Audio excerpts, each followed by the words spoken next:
Alrighty, here we go.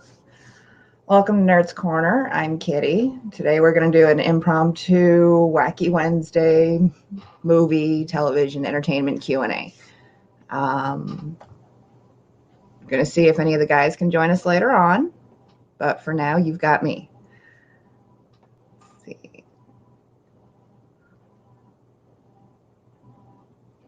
Let's go with one of my favorite setups. I'm all about the MCU right now. We've got a good third of the movies on Blu-ray. My favorite being Black Panther. I've always loved Black Panther. He's my go-to, T'Challa. Oh yeah. When everybody thinks Black Panther, they're only thinking about the new MCU.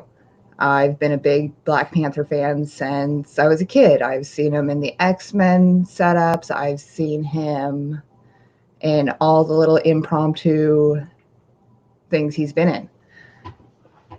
We've got one of my favorite little snippets about him that I had actually forgotten for years was he has connections with the X-Men. His wife is Storm. So at any time, if you guys have questions or want to throw out something you want to hear us talk about, just pop us a message.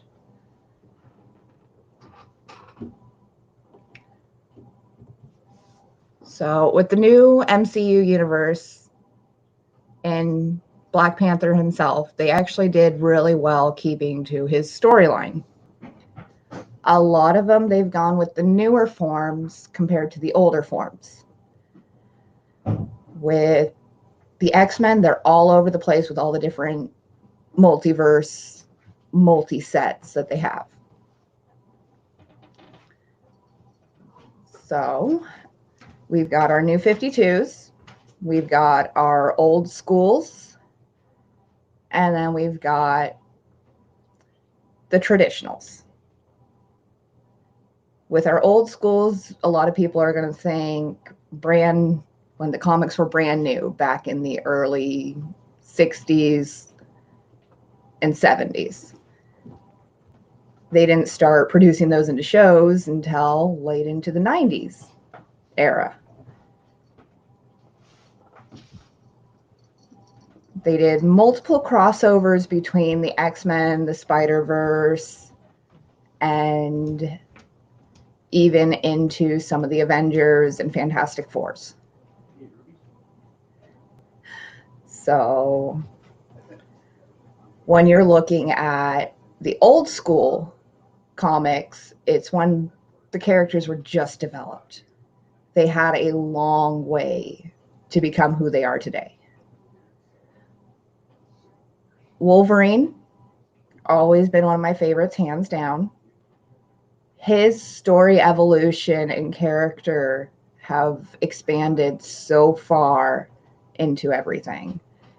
We've got the fact that in the originals, he was just this big, burly, surly man with the claws. Everybody knew him because of the cigar and the claws. That was how you knew Wolverine. Now you actually get to see the background that has grown with him. When you read the origins, you get to see the bloodier past. When you see the movies, you're seeing more of his emotional side. There are certain things they haven't hit on with the movies yet, like his connection with Lady Deathstroke. There's the fact that him and Xavier go so far back, they're only touching little points of it. Xavier has been a big part of Wolverine's healing, but so has the rest of the X-Men, especially Rogue, Jean, and Storm.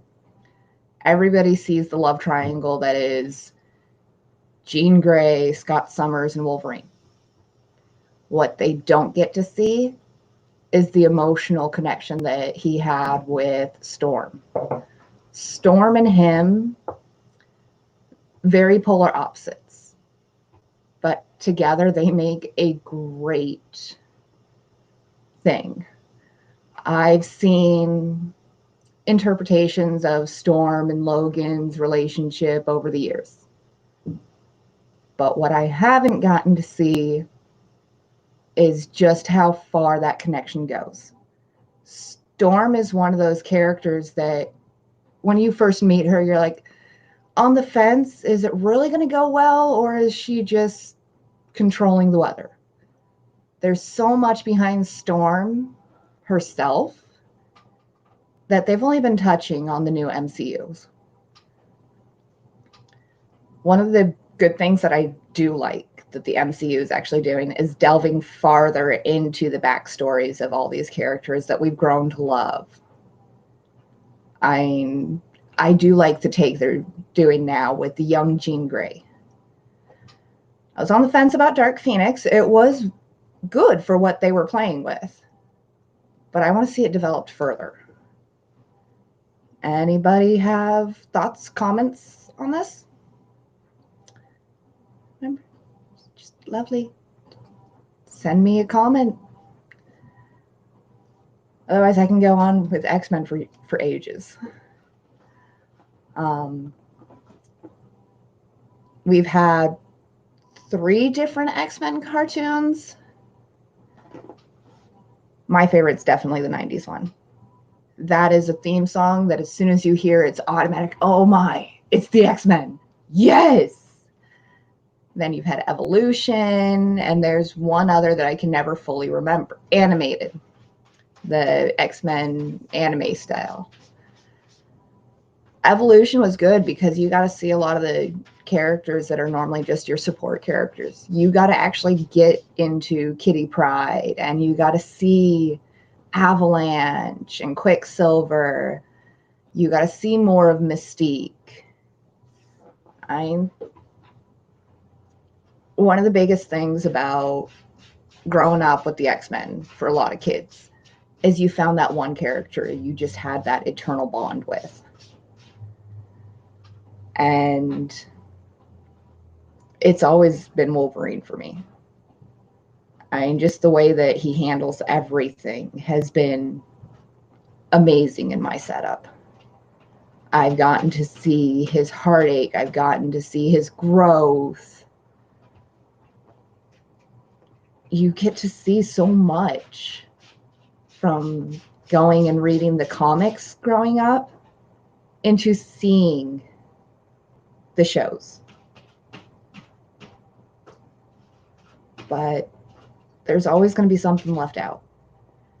And now with the movies, you're actually getting those little snippets that you didn't get with the show that they cover in the comics. They're starting to meld all 3, making them bridges in between each other. And yeah, a lot of people can argue about the fact of, oh, well, they didn't do this character right, or they didn't do that character right.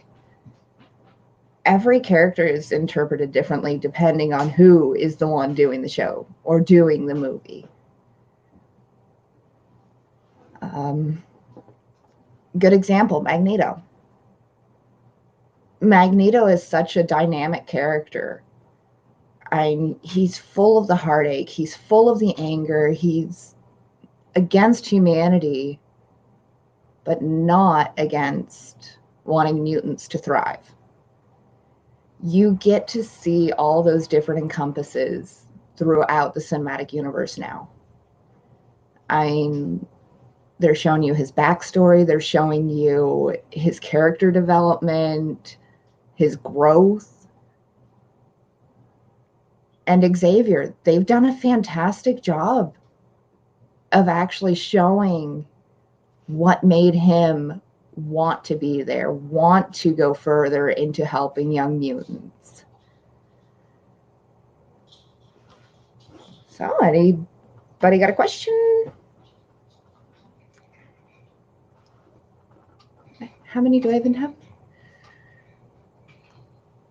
Mm-hmm. Nothing? Okay. So,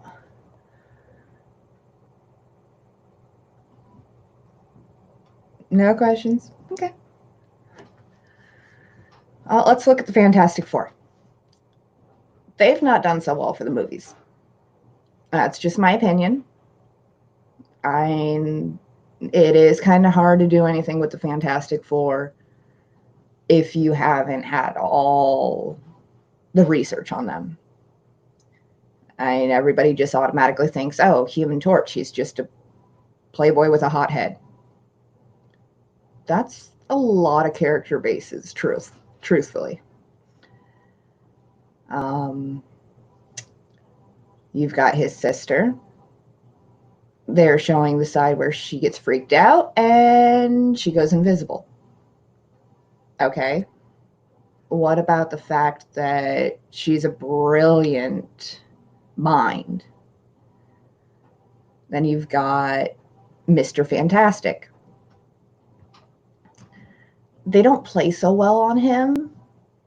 And then the Thing, they just cover that, yeah, they got hit by that big solar flare and he turned into a rock creature. That's all they focus on.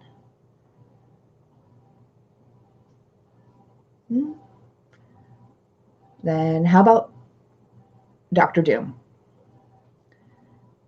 Yeah, he's a naturally angry person because he's this brilliant mind, but he's always getting overlooked. He has a major ego that he needs stroked, but it doesn't happen because the one person he wants to acknowledge him is in love with someone else.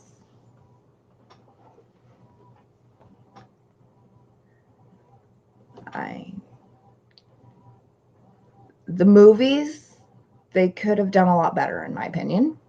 But again, they were just starting to dabble into it. And you've got the original X-Men set that came out to theaters. And they turned a lot of the characters, in my opinion, into whiny characters. They were either whiny or not seen. Constantly, they have all this material to pull from. I get that. But I'd like to see some of these characters developed further, which is what they've started to do with the newer movies. So you've got your original, X-Men, X2, and then X3. Okay. Those ones, they're showing the later years. And now they've brought in this next set, which is showing you in their younger years. But both are set with two different comic sets. That's what they're going off of, is the fact that they have this wide array to play with.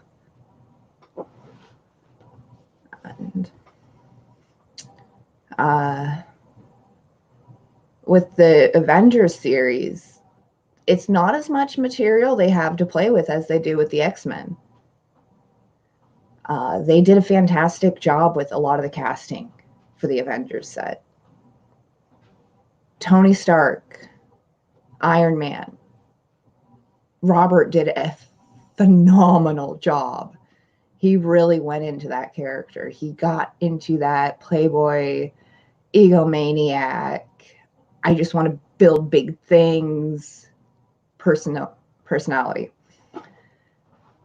And then Captain America, he's someone who's trapped in a time he knows nothing about.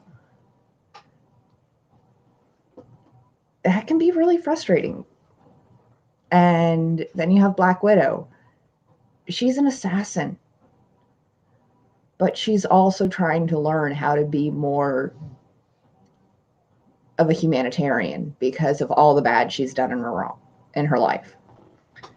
You have Hawkeye, never misses his mark.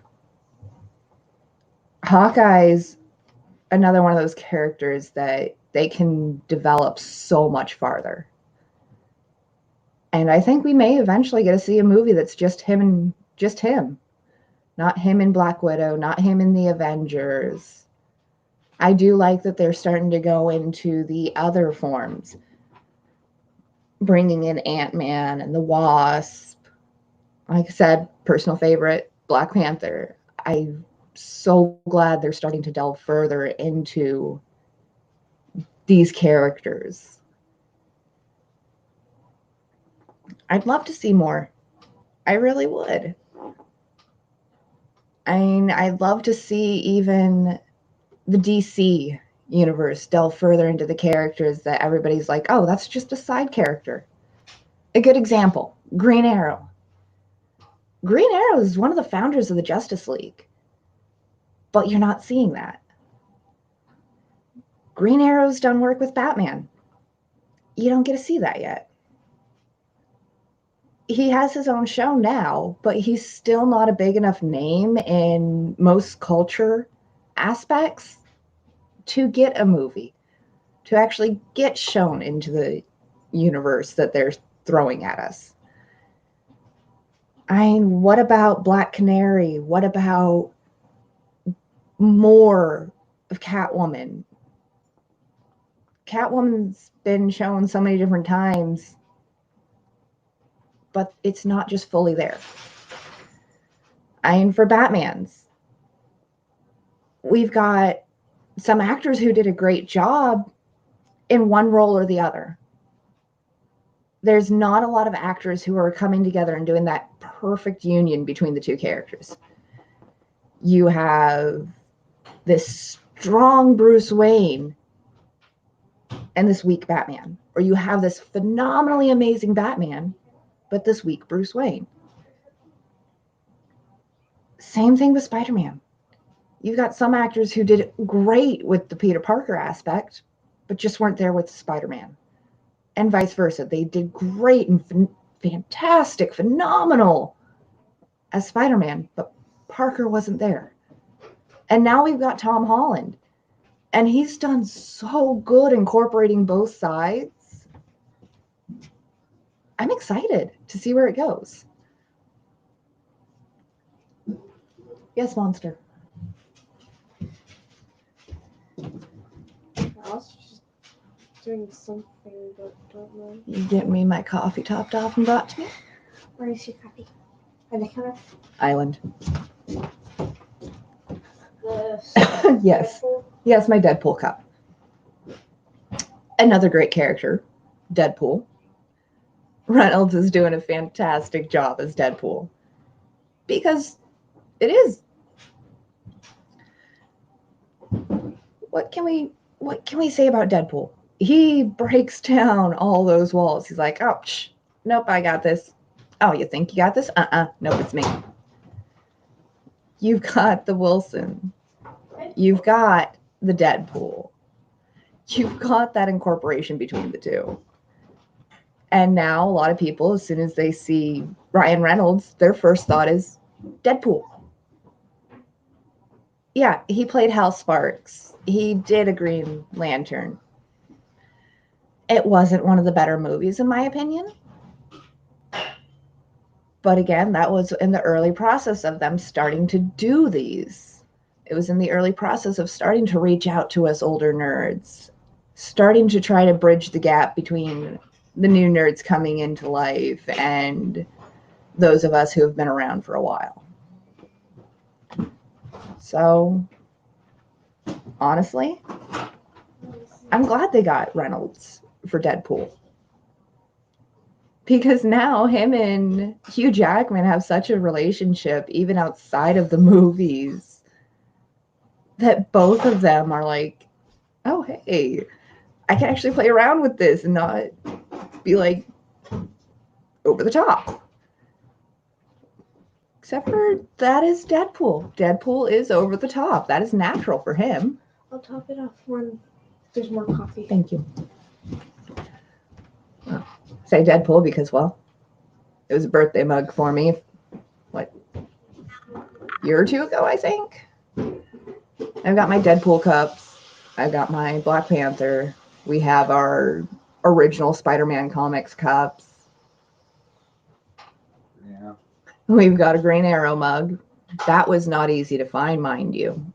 But again, they're just now starting to develop into Green Arrow. Can't wait to see how far he gets to go. There you go, Mom. Coffee in front of you.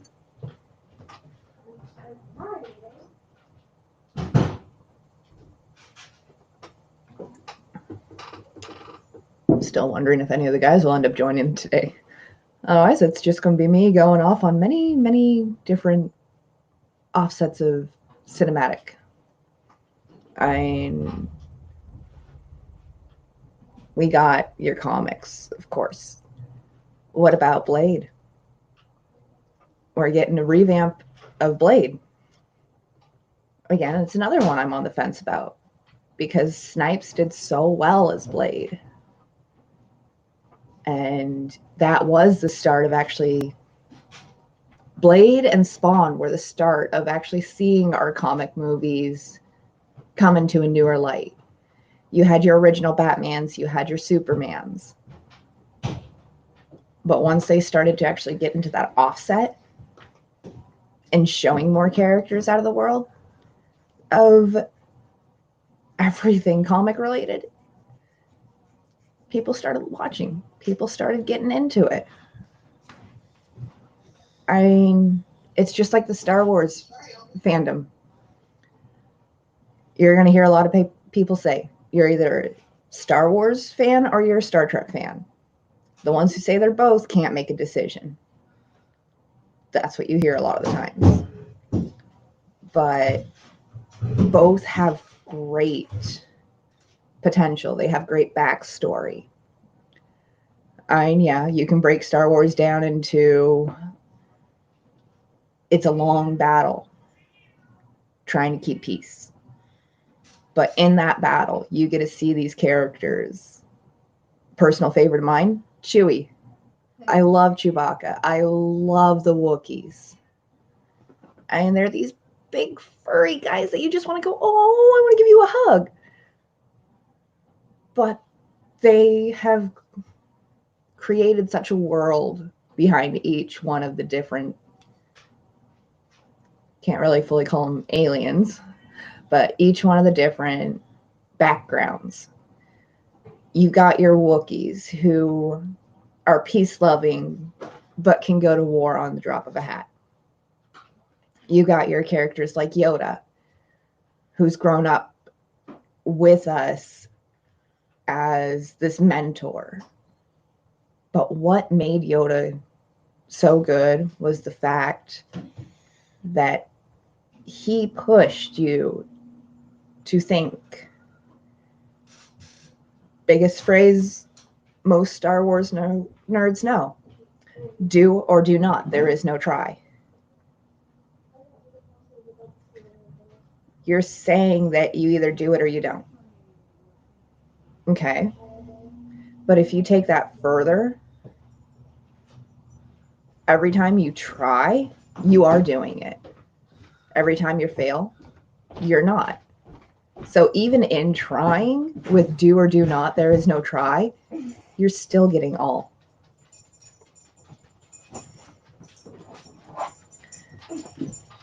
Right. Feeling like today's my rant day, apparently.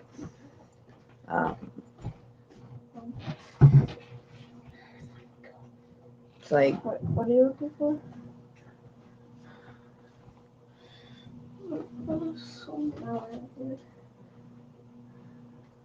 Star Trek.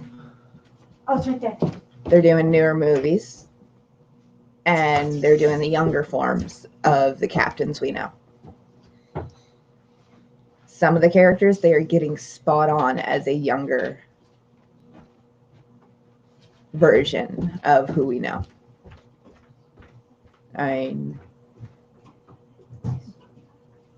not in too much of the newer Star Trek. I prefer the older.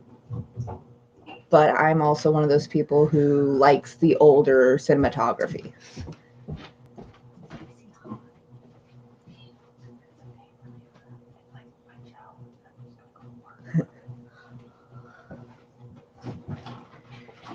Love to get some questions or comments.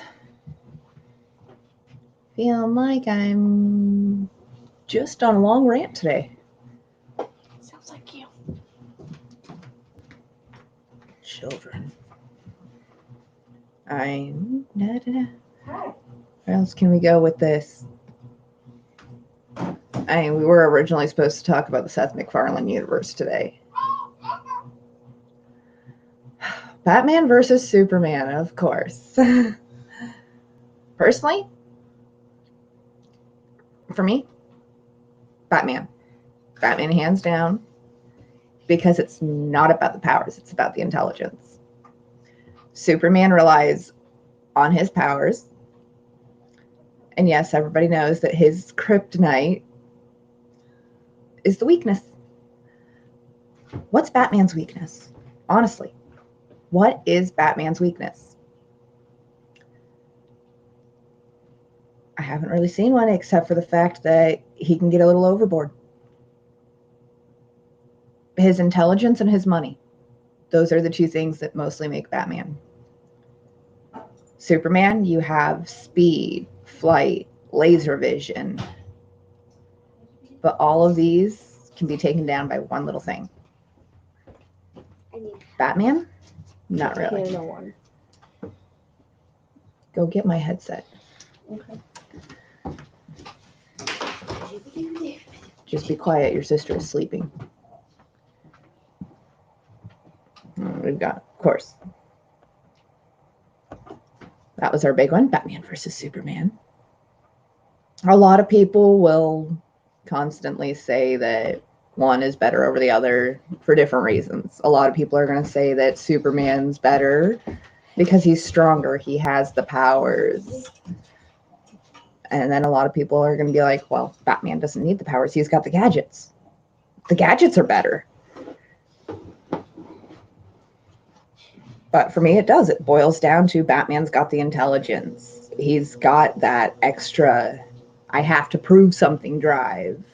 I've got that vigilante side to me, yeah. But he's constantly out to prove himself because he doesn't have the powers that most of the superheroes do. It's annoying. Do not break that, please. That was brand new. Okay, it's just being nice to me. And I can't hear anybody still. Okay, let's see.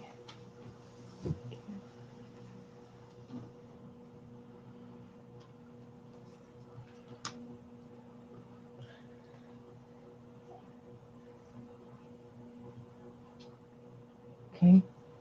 Hopefully that should help. If not, take it to death. With Batman, you have a lot more diversity on the villains as well. Except for there's one villain everybody knows that will never go away from Batman. That'll be the Joker. But you get all these subsets with it too. You have everybody who works with the Joker. You have Harley Quinn, who's always trying to take down bats because she wants to do that extra thing for her Joker. You've got characters like Bane and Poison Ivy, Penguin. Superman's villains, a lot of them are just after the fact that he has powers and they want to take him down.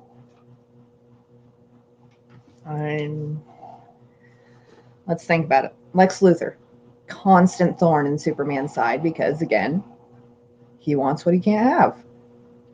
He's always going after Superman because he doesn't like the fact that he's getting the attention. He's got the powers. He wants them for himself. He has something to prove.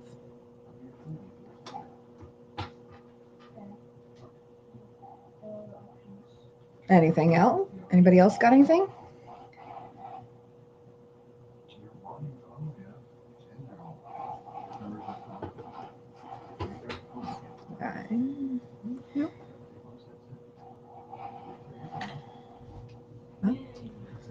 Okay. So, touch base on the Batman Superman. That's always people's go-to is who's better, Batman or Superman. Again, I say Batman. That's my opinion. You're going to get a lot of backstory when you read the comics and find more out about these characters. Green Arrow, I do. I want to see a lot more of him. I want to see where they can go with him. I wish they would have been brought up in the fact that he helped build the Justice League.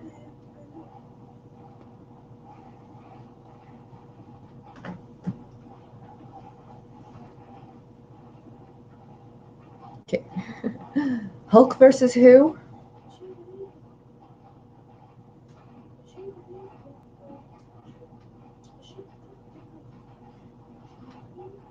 And we've seen the Hulk take down Loki, make him gasp for air. We've seen in some of the comics the Hulk take out the Hulkverse series. He did Hulk versus Thor versus Wolverine versus Spider-Man. Those are the three that I remember off the top of my head. The Hulk and Wolverine's always going to be a long one due to the fact that Wolverine has the regenerative powers. They're in the comics. Wolverine actually had his full vocal box ripped out. It took a little bit of time, but he grew it back. So for every time that Wolverine gets hurt, yeah, he can regenerate. But it takes time. It's not just instant. The Hulk, he is pure rage. He's got that extra strength to him. He's got that amped up, high adrenaline, high power. You're going to see things of people not being able to connect with him because of that anger. When he gets mad, yeah, he hulks out. He goes into this uncontrollable state. There we go. I can hear you. You've got so many factors that build up to that rage. It's not as easy as, oh, I stubbed my toe, I'm so angry, I hulk out. It's more, I've been pushed so far, I've hit this point of uncontrollable anger, and I become this beast. Banner had tried for years to figure out how to prevent him from hulking out. People have taken his blood to try to make more versions of him. I'm excited because it looks like we may eventually get to see the She-Hulk. Just because, for fun. We've seen the Red Hulk in the movies. What would be great is if they actually develop further into the Hulk world, because it's not just the Hulk and the She-Hulk and Red Hulk. There's so many different versions of the Hulk that they can go really far with his. When he's going against a lot of the heroes with powers, his main power is anger. His main power is honestly because of the radiation that has caused that genetic mutation that has caused him to become this big raging monster.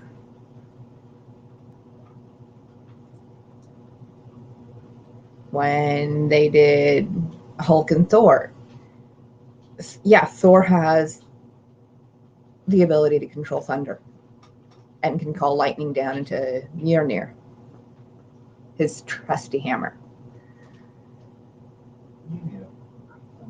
But you can only go so far with zapping people.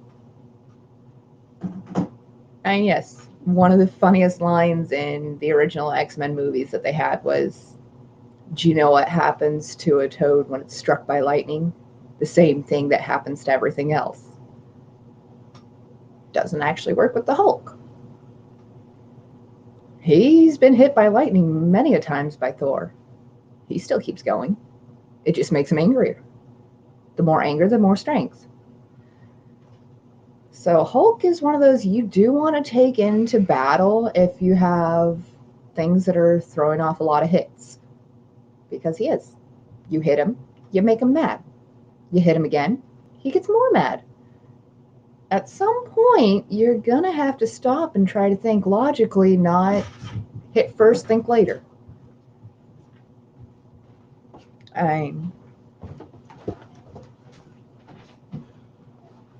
We can go into many different things with the Hulk. The Hulk versus series, they could have gone a lot further with it. And I still think, honestly, they're probably developing more storyline to it. More people for the Hulk to go against.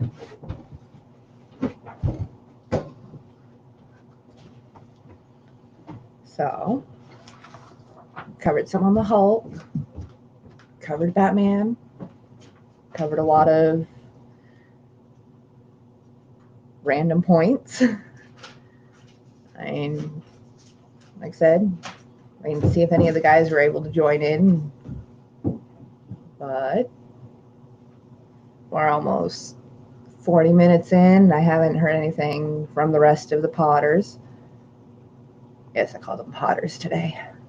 I want to see how that one goes over with them. But let's actually start to get into some of the new TV series. I just found out that Ruby Rose is left Batwoman. I thought she was doing a great job. And that's a character that's, again, not very known. A lot of people, when you think superheroes, your main go-tos, Batman, Superman, Wonder Woman, Aquaman, Cyborg, Iron Man, Captain America, Black Widow, all the ones we've seen so much over the last few years.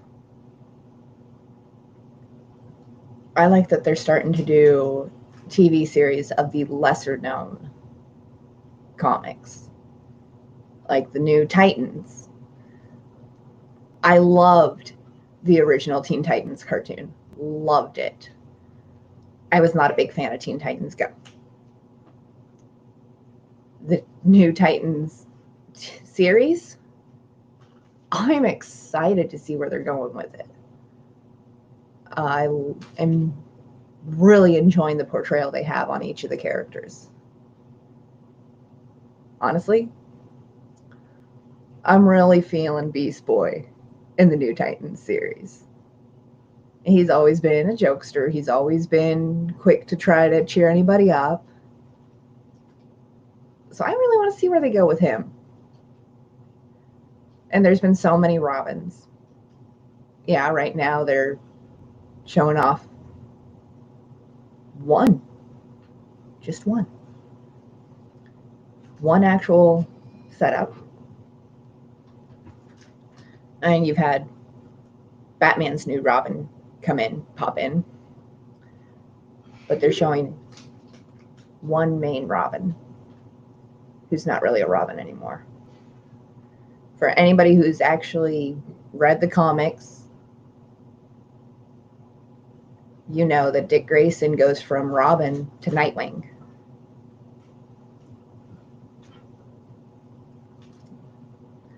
And you've got Starfire. I like how they're doing her. It's a different approach to the traditional what you see for Starfire. So I'm actually kind of excited on that one. And then Raven. They're showing more of the traumatic side to Raven's life. It's interesting. And then Beast Boy. Gotta love Beast Boy. I do like him. He's doing a great job trying to keep it funny, but trying to pretend to be serious. Beast Boy is a fun character. I am really excited that they have been going and doing more of the side characters that you don't see. I'd love to see a series that's just Hawk Girl, or that's the women of the superhero universe. I'd like to see more of the female in the superhero. I know that most people, when they think superheroes, it's predominantly male. G thing at a carnival. But Something that starts with a G at a carnival. it's fun growing up and finally getting to see the sides that we haven't been able to see. I'm glad that they have been adding more of the female backstories into the newer sets. I'm glad that they've gone as far as they have. But I want to see it go further. I do. I was about to write on my phone. I mean, what's next? Don't give up. Are we going to get another Fantastic Four? Persevere, people. Maybe. Are we going to get another offset of the X-Men? Maybe. But I'm hoping. I'm hoping they start showing more of the characters you know are there, but don't see. Let me know who a few of your favorites are. Gates.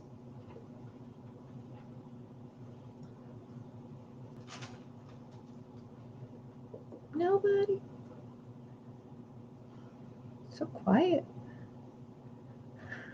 I know it's quiet a lot of the time when we're doing our podcast, but we're also normally very talkative. Doesn't give a lot of room for stop and answer.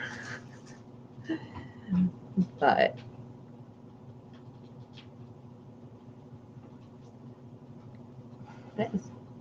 I want to see a Green Arrow movie. I want to see a Black Canary movie. I'd love to see a Black Canary show.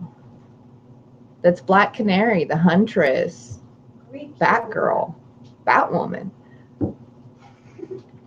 I know that some of the female superheroes have delved further into the screens lately, and it's great. I want to see more of the side characters. I want to see I really want to see Avalanche on the big screen. I mean, he's one of those great side characters that were a constant thorn in the X-Men. Yep. Avalanche is awesome. I mean, you've got characters that you're just starting to see. I do like how they did Quicksilver in the newer X-Men movies. But I thought they also did good when they had him in the Avengers movies. They showed two different sides to Quicksilver.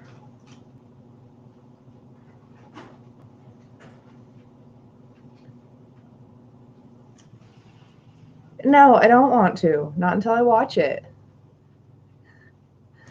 And if it's Teen Titans related, Titans, 10-1, your new villain's going to be the Red Hood or Slade. Unfortunately, those are two big ones that are constantly at the Titans, or the Hive. But it's just, I'll constantly stress this. It's the little things that they've done that really make it stand out. The fact that they actually went and they've been doing more of the research instead of just, oh, I know what this is about and let's put it on the big screen and hope it goes. They've been doing more research with the movies and shows coming out, and it's great. It really is. It's great. I want so much to see more of that development. I'm ready for them to start throwing in Martian Manhunter, Red Tornado, I'm ready to see more of that. I'm ready to see where they're going to take Cyborg. I'm ready to see them bring in Hawk Girl. Let's get more of those characters. Red Tornado kind of was a babysitter to the Teen Titans, Young Justice, but he was his own character as well. You've got so many characters from the Justice League. A for spices and herbs. So many. I can't even think of them all, honestly. I'm just excited to start seeing more of these characters come out. I want to see where they're going to take Wanda. I want to see where she's going to go. I want to see more of Magneto in his struggles. I want to see more of Mystique. I mean, a lot of these are great storylines they can go off of. Anything from the sea.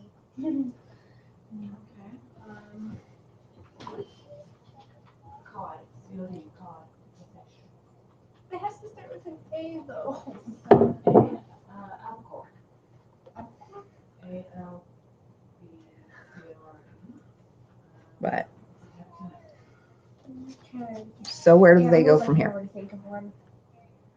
Are they going to continue with the New 52 line? Are they going to dabble back into the earlier forms? Wait, these from the Where are they going to go from here? Start with an A. Getting visited by a cat. She doesn't like to be left out. Are we going to see more action movies? Or are we going to see more action series? Are they going to start bringing out some more of the animated series? I want to see where they go. I'm ready to see my childhood brought even further into the big screen.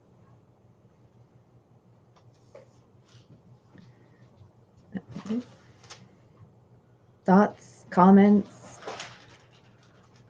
villains, heroes that you want to see come out into their own series or shows?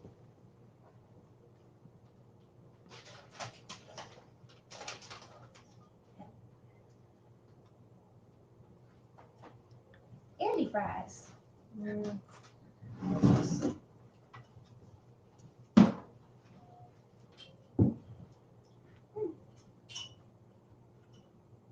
Anybody? Is there anybody out there? Allspice. That was actually a talk of ours when we were setting up for this week, was who should be Constantine. You've got the actor who's playing Constantine in DC Legends of Tomorrow.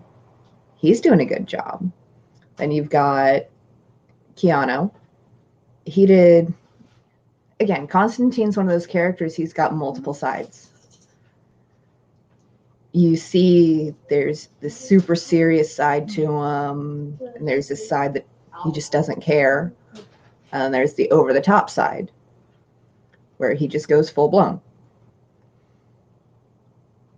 It's characters like that that it's hard to find that perfect balance. Which sounds. I kind of want to see this new Matt Ryan. Thank you. Thank you, dear. Matt Ryan. So I'm thinking he's doing a good job. I'd actually like to see him go further with it.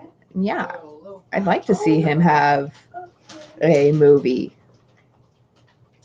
I mean, it'd be cool if they brought Keanu Reeves and did a cameo as Constantine in a series.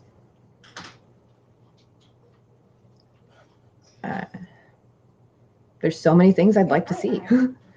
Honestly, I just can't stop thinking of, oh, that'd be awesome, or hey, why don't they do that? But that's the great thing about the comic universe. There's so much material to pull from. it's not just a straight linear place. There's so many different universes within the universe of the universe of comics. I'd like to see one of my favorite American-based comics be brought to the live screen. With what they can do now for animation and CGI, it'd be awesome. I'd love to see my ElfQuest. I'd love to see them do up characters of Cutter and Skywise, Lita, One Eye, Clearbrook, Tree Stump. I'd love to see those characters brought to life. And I know that the Peonies have been working on it. Alco. So that'd be something cool. That's been going on for over 40 years. And there have been a lot of fans who want to see it brought out. And I do. I think with the animation and the CGI that they have now, it would be great to see. Can you imagine actually going to a movie theater when you've been a fan of something that a lot of people don't know about and you finally get to see it live? You get hit with nostalgia, you get hit with amazement. Yeah, there's always going to be a point in anything that's being adapted from comics or books that there's going to be stuff missing. That's why it's great that they've been doing this interconnection between the old universes and the new universes and bringing everything together. I'm really excited. Anybody else have any questions? Anybody? I feel like I'm super ranty today. For everybody just joining in and who's been in, we've been talking about entertainment, and a lot of it's been comic based and the MCU, Marvel, DC Universe. We've done a lot of that. I'm Kitty. It's down the corner. But I know a lot of fans of the comics have gotten to see something that they probably wish they could see for a long time.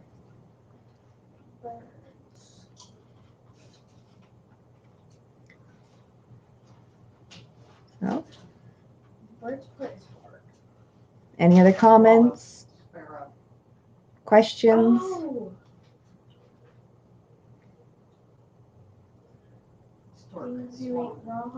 Technically, sushi is raw.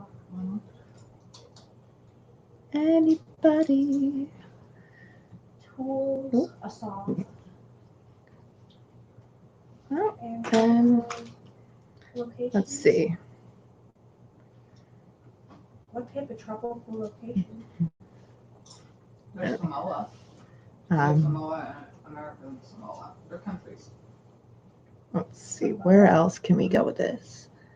Well, let's pop over to regular TV. Well, like I said, you've got DC Legends of Tomorrow. You've got Arrow, Batwoman.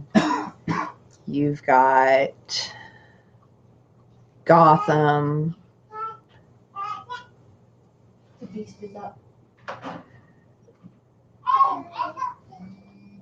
What else do we got that's out right now? Supergirl.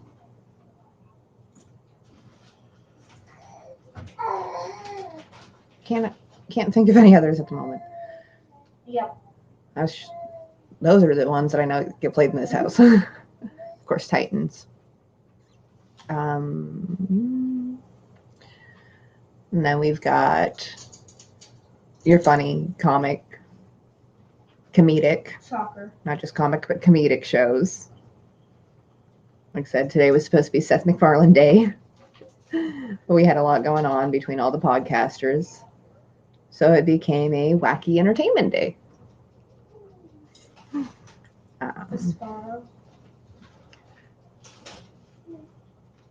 I haven't been doing a lot of regular TV, honestly. It's kind of hard when you work overnights to actually stop and be like, oh, I can get caught up on this.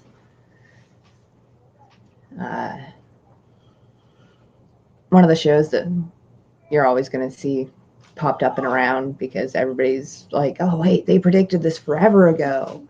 The Simpsons. Sushi. Matt Groening, great creator, but he wanted to do something that was memorable, and it has been. Family Guy, funny. It's funny. I mean, yeah, there are things that are inappropriate, but it's more based for adult humor. American Dad, another funny show. Great funny. You've got these shows that are bringing in characters that you're like, oh, that's just an average Joe. And then you're realizing, oh, wait, that's like me. And then you're like, oh, that's awesome for some of the jokes that get said. Why am I buzzing? Constantly buzzing.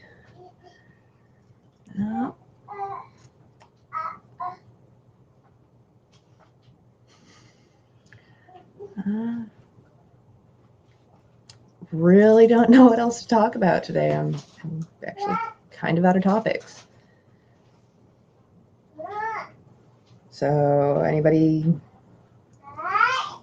got anything else they want to hear or want to talk about?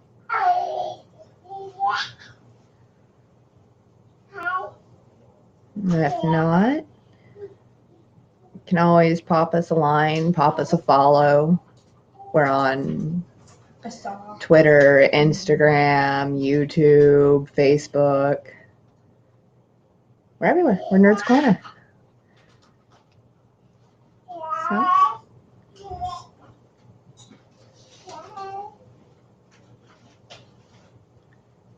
I honestly have run out of things to talk about without having somebody to bounce ideas off of. Or somebody to bounce.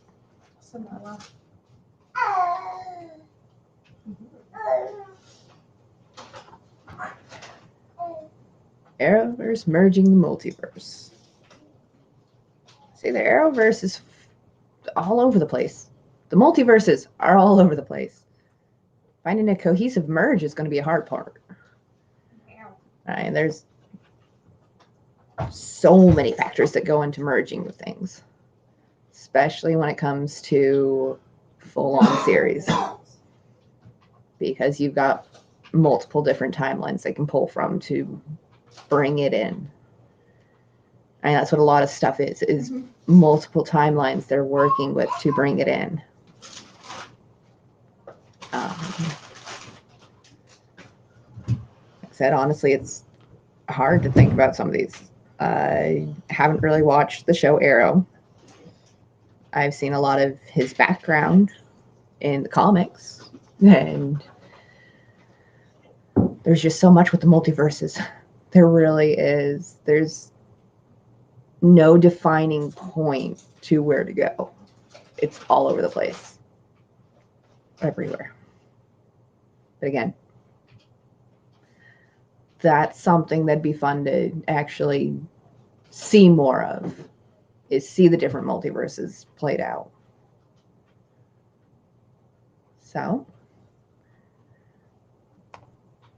I think I'm about done today.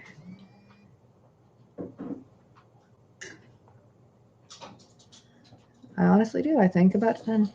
I'm done today. So I'm Kitty with Nerd's Corner. I'm the nerd, and I'm going to roll out. Catch you guys later. Hopefully we get some more likes and follows. Give us some more topics to talk about. And with that, everybody have a good day.